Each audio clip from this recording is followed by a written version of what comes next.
पुत्र, धन, संतति और विद्या के कारक देवगुरु बृहस्पति 2025 में विशेष राशि परिवर्तन के साथ कई राशियों पर भ्रमण करेंगे। ऐसी स्थिति में प्रत्येक राशि पर इसके विशेष प्रभाव देखे जा सकते हैं। हर राशि की चर्चा हम करेंगे इस कार्यक्रम के अंदर और समझने का प्रयास करेंगे कि देवगुरु की अतिचारी होने पर कैसा प्रभाव रहेगा। साथ ही साथ विशेषकर 2025 में क्या सुखद परिणाम प्राप्त हो सकते हैं, क्या पूर्ण छुट्टी बनी रहेंगी और साथ ही साथ किन चीजों से सावधान सजग रहने की भी आवश्यकता है, क्या उपाय भी किए जा सकते हैं जो और भी बेहतर हम इस वर्ष को बना सके। इसी पर आधारित हमारी चर्चा रहेगी। नए दर्शक हैं तो फटाफट चैनल को सब्सक्राइब करके बेल आइकन को प्रेस करके आप आगे बढ़ेंगे। सबसे पहले देवगुरु की स्थिति को हम समझ लेते हैं। सामान्यतः एक वर्ष की अवधि 12 से 13 महीने की अवधि जो होती है वो देवगुरु की एक राशि पर रहने की होती है।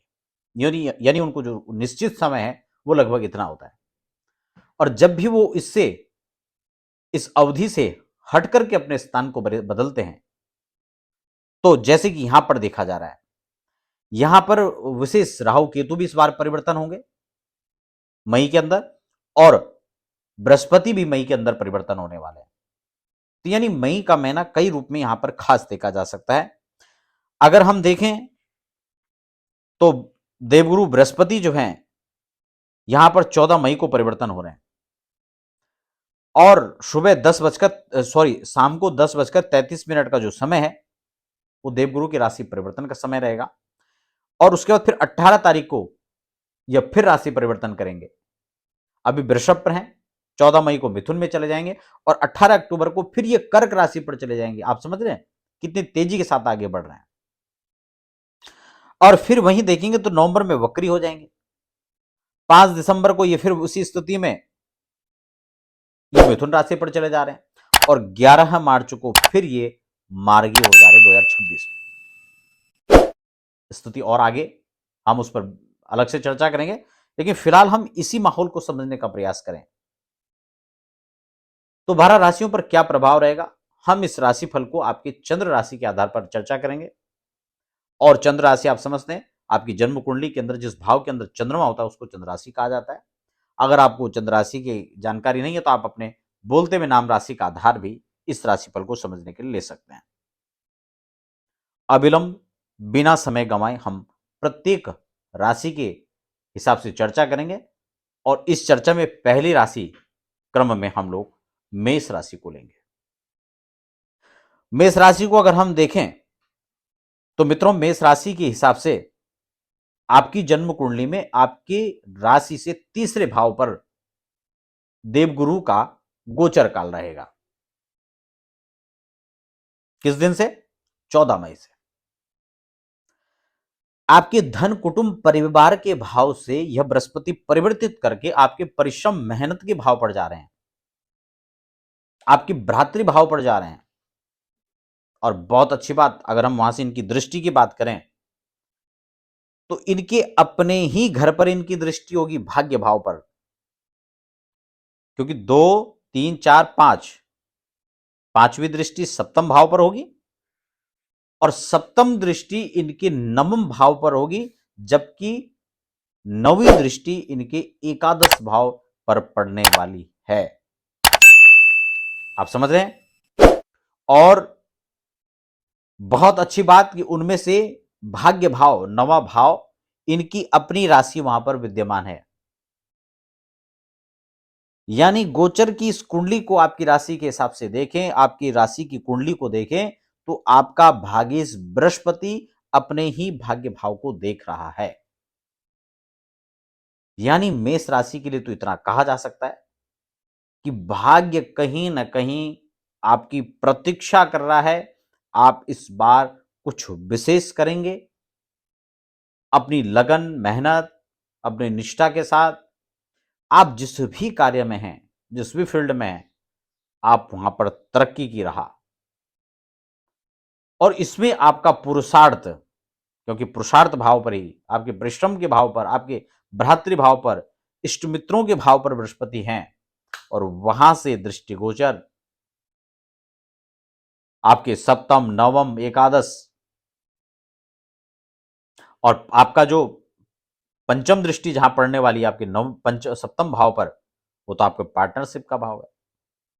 आपकी दैनंदिनी से जुड़ा हुआ जो इनकम है उसको लेकर के भाव प्रस्तुत करता है। तो डेली बेस पर जो इनकम आपकी होने वाली है, व्यापारी वर्ग इससे खास लाभान्वित हो सकता है।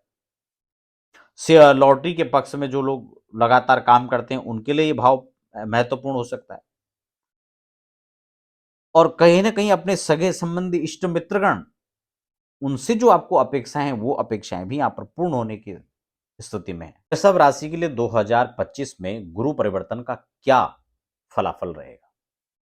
वृषभ राशि के चार्ट को अगर हम देखते हैं तो वृषभ राशि के लिए ये अष्टमेश और एकादशेश होकर के आपकी कुंडली में धन भाव से संबंध है। इनकम के भाव का धन भाव का संबंध, यानी आयस का संबंध, इनकम का संबंध आपकी धन से हो रहा है। बृहस्पति का धन भाव, कुटुंब भाव, यहां पर जाना एक अच्छा संकेत हो सकता है। और दूसरा, इनकी जो दृष्टि 6, 8, 10 पर रहने वाली है, वहां पर राजकीय कार्य और जो राजनीति से जुड़े हुए हैं उनको एक अच्छा लाभ मिल सकता है। जिन पर कर्ज है वो कर्ज से मुक्ति होने के लिए प्रयास कर सकते हैं। और खासा रिसर्च में जो लोग लगे हुए हैं और सफलता नहीं मिल पा रही थी, उनको भी अच्छा सफल होने का योग यहां पर मिल सकता है। गुरु राशि परिवर्तन को लेकर मई 2025 में बृहस्पति परिवर्तन कर रहे हैं। मिथुन राशि के लिए क्या संयोग बन रहा है? अगर हम मिथुन राशि का चार्ट देखते हैं तो लगन भाव पर चले जा रहे हैं बृहस्पति आपके, और ये आपकी कुंडली में हम देख रहे हैं तो ये सप्तमेश और दशमेश होकर के जा रहे हैं। जब लगन पर बैठेंगे तो सातवीं दृष्टि नवम भाव पर जाएगी, जबकि पंचम भाव पर भी दृष्टि जा रही है जो शुक्र का घर वहां पर है। शिक्षा से लाभ, शिक्षार्थियों को लाभ, संतति का लाभ, ये यहां मिथुन राशि के लिए अच्छा नजर आ रहा है। और हो सकता है जिनके बच्चे नौकरी के लिए तलाश कर रहे हैं उनको नौकरी भी यहां पर मिलेगी। उनको कुछ नया सुखद समाचार अपने माता पिता को देने के लिए है, तो ये एक अच्छी सूचना आपके पास है। और जो लगातार खुद भी नौकरी के लिए प्रयास कर रहे हैं उनको नौकरी और कहीं ना कहीं स्वास्थ्य का अच्छा लाभ मिलेगा। कर्क राशि के लिए मई 2025 में कैसी स्थिति बनेंगे जब देवगुरु राशि परिवर्तन कर रहे होंगे? अगर हम कर्क राशि के हिसाब से देखें तो बृहस्पति द्वादश चले जाएंगे। हालांकि द्वादश में जाना आप सब समझते हैं ग्रहों का अच्छा नहीं माना जाता है, लेकिन फिर भी बृहस्पति का द्वादश में जाना बहुत खराब भी नहीं माना जाता है। हम देखेंगे तो आपका भागेश का संबंध द्वादश से बन रहा है, साथ ही षष्ठेश का संबंध भी बन रहा है। जिन लोगों ने कर्ज लिया हुआ है वो कर्ज को चुकाने का प्रयास करें, और कहीं ना कहीं भाग्य का आपको साथ मिलेगा, इसमें कोई दो राय नहीं है। लेकिन अड़चने और व्यवधान भी आपका पीछा फिलहाल नहीं छोड़ने वाले हैं। तो कर्क राशि के जातकों के लिए यह समय अच्छा हो सकता है, लेकिन लगन और परिश्रम से निष्ठा के साथ काम करें। किसी भी हड़बड़ाहट में आकर किसी विशिष्ट फैसले को नहीं लेना है। सोच समझ करके और होमवर्क के साथ आप आगे बढ़ें, सफलताएं आपके साथ हैं। सिंह राशि के लिए 2025 जब मई में देवगुरु परिवर्तन करेंगे तो कैसा फलाफल रहेगा? अगर हम देखें तो सिंह राशि के चार्ट को अगर गौर से देखें तो आपके अष्टमेश और पंचमेश दोनों की दोनों भाव के स्वामी होकर के ये एकादश में रहेंगे, इनकम के भाव पर रहेंगे। तो ये तो यहाँ पर स्वाभाविक हो गया कि इनकम से संबंधित जो जुड़ी हुई समस्या हैं उनसे आपको निजात मिलेगी। रिसर्च लगातार जो चल रही थी उसको यहाँ पर उन लोगों को अच्छा लाभ मिल सकता है। और जो पंचम दृष्टि जो पंचमेश है, और पंचमेश पर भी जो है यहाँ पर आप देखेंगे तो 2, 3, 4, 5, 6, 7 सातवीं दृष्टि है, और इनका खुद का घर भी है। तो ये माने कि यहाँ पर आपको विद्या का अच्छा लाभ मिलेगा, शिक्षार्थियों के लिए अच्छा है, जो शिक्षक हैं उनके लिए अच्छा है। और जिनकी संतानों से जिनको जो है जिनकी नहीं है उनको संतान का लाभ, और जिनकी संतान है उनको संतान से लाभ, ये योग यहाँ पर मिलेगा। कन्या राशि के लिए 2025 जब देवगुरु परिवर्तन करेंगे तो क्या संभावनाएं बन सकती हैं? क्योंकि मई में यहां पर देवगुरु का परिवर्तन हो रहा है, वो मिथुन राशि पर आ रहे हैं। आपकी राशि से देखा जाए तो ये छठ आपके दसम भाव पर चले जाएंगे, और जबकि सप्तम के और चौथे के दोनों केंद्र के मालिक बनकर के जा रहे हैं। बहुत शुभ परिणाम, बहुत शुभ संकेत है। दसम भाव पर बृहस्पति के इन भाव पर जाना, एक तो चौथे भाव पर सीधा दृष्टि है। अगर आप मकान, जमीन, जायदाद, प्रॉपर्टी के लिए कहीं भी प्रयास कर रहे हैं, वाहन के लिए प्रयास कर रहे हैं, तो ये तो आपका मानिए कि आप इस काल में पूरा प्रयास कीजिए, आपको ये चीज मिल के रहेगी, इसे कोई नहीं रोक सकता। संतति का अच्छा लाभ मिलेगा, पार्टनरशिप में अच्छी आप पकड़ बना सकते हैं, अच्छा उनसे लाभ ले सकते हैं, मित्रों का अच्छा रिस्पॉन्स आपको मिलेगा, घर परिवार की जुड़ी हुई समस्याएं खत्म हो सकती हैं और एक अच्छा लाभ आपको मिलेगा। जिनके विवाह नहीं हुए ना, उनको यहाँ पर विवाह का भी योग बनेगा, क्योंकि सप्तमें केंद्र में पहुंच रहे हैं, तो उनकी दृष्टि भी है, तो बहुत अच्छा है, तो ये आपको अच्छा लाभ मिल सकता है। तुला राशि के लिए 2025 जब देवगुरु परिवर्तन करेंगे मई में, तो कैसा रहेगा, थोड़ा इस चार्ट को अगर समझें तो आपके बृहस्पति भाग्य भाव पर गोचर कर रहे हैं, जो कि आपके षष्ठेश और तृतीयेश बन करके जा रहे हैं। अभी तक आपके बृहस्पति अष्टम भाव पे थे, अष्टम से निकल करके भाग्य भाव पर जाना आपके लिए बहुत अच्छा संकेत है। और ये मान के चलिए कि जो रुके हुए कार्य थे, पेंडिंग कार्य थे, वो आपके खत्म हो जाएंगे, उसमें आपको सफलता मिलेगी, उन कार्यों में आप आगे बढ़ सकते हैं। विवाह के योग यहाँ पर बनेंगे, उसमें अच्छी साझेदारी देखी जा सकती है पार्टनरशिप में। और इनकम को लेकर जो समस्याएं थी वो भी प्राय यहाँ पर खत्म होती भी नजर आ रही हैं। साथ में ऋण रोग रिपो इन चीज से निजात आप पा सकते हैं। कोई कोर्ट में मुकदमा चल रहा है, उसमें विजयश्री प्राप्त कर सकते हैं, क्योंकि अभी फिलहाल राहु केतु की स्थिति भी यहाँ पर सडनली आपकी मजबूत होने जा रही है। तो ये आपके लिए एक अच्छे सुखद परिणाम है। तुला राशि, वृश्चिक राशि के लिए 2025 जब देवगुरु परिवर्तन करेंगे अपनी राशि को, मिथुन राशि पर जाएंगे, तो क्या परिणाम होंगे वृश्चिक के लिए समझ लेते हैं। आपकी कुंडली में हम अगर गोचर के हिसाब से देखें, आपकी राशि कुंडली पर बृहस्पति अष्टम भाव पर जाएंगे। आप सब समझते हैं अष्टम पर बृहस्पति का जाना अच्छा नहीं है। आपको रोग से बिल्कुल सावधान रहना है, खासकर पेट के रोग, उदर रोग यहाँ पर बना रहेगा। ऐसी स्थिति में सीजर होने की संभावनाएं भी रहती हैं, तो आपको खासकर स्वास्थ्य का विशेष ध्यान रखना है। हेल्थ इज मोस्ट, ठीक है, इसको आप सूत्र को ध्यान रखना है। बृहस्पति के जप करें और हो सके तो किसी वैदिक ब्राह्मण से इसका वैदिक पूजा आप जरूर करवा लीजिए, लेकिन बृहस्पति यहाँ पर नकारात्मक प्रभाव दे सकता है। इनकम को लेकर के यहाँ पर अच्छा है, उसकी समस्याएं खत्म हो सकती हैं। संतति पुत्र आदि को लेकर भी आपको अच्छा एक लाभ यहाँ पर दिख सकता है। बस स्वास्थ्य का थोड़ा सा यहाँ पर ठीक नहीं है। धन भाव को लेकर के धनेश बन के बृहस्पति अच्छे हैं, तो इसका लाभ आपको अच्छा मिलेगा। धनु राशि के लिए 2025 जब देवगुरु राशि परिवर्तन करेंगे, वृष मिथुन की ओर जाएंगे, तब आपके केंद्र स्थान यानी सप्तम स्थान पर देवगुरु का गोचर रहेगा, जो कि चतुर्थेश होकर के और साथ ही साथ आपके लग्नेश होकर के, यानी दो केंद्रों का स्वामी बन के खुद बृहस्पति केंद्र में आ रहे हैं। तो धनु राशि के लिए तो बहुत अच्छी अपॉर्चुनिटी है, बहुत कुछ नया कर सकते हैं। आपकी जिज्ञासा, आपकी लगन, आपका विश्वास ही आपको आगे लेके जा सकता है। बृहस्पति के मंत्रों का जप करें ताकि और ऊर्जा आपको मिले। बड़े बुजुर्ग और ब्राह्मणों गुरुओं को सम्मान करें ताकि आपका बृहस्पति आपको नेगेटिव फल ना दे।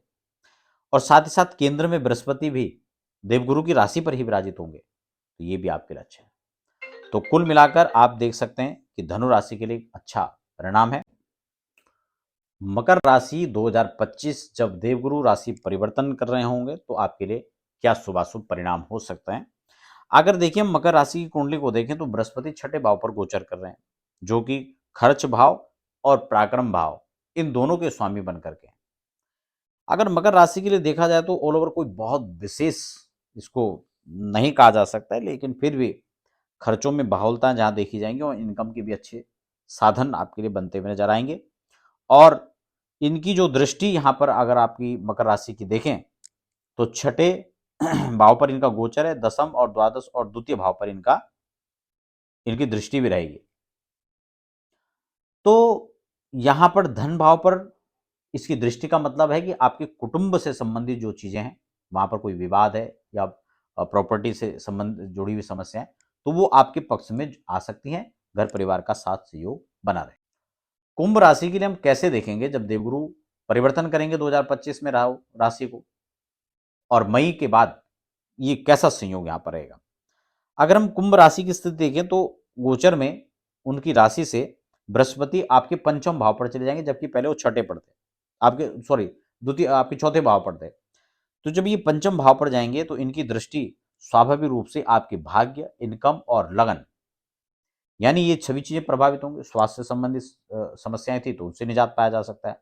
धन से संबंधित जो जुड़ी हुई समस्याएं तो धन से निजात पाया जा सकता है।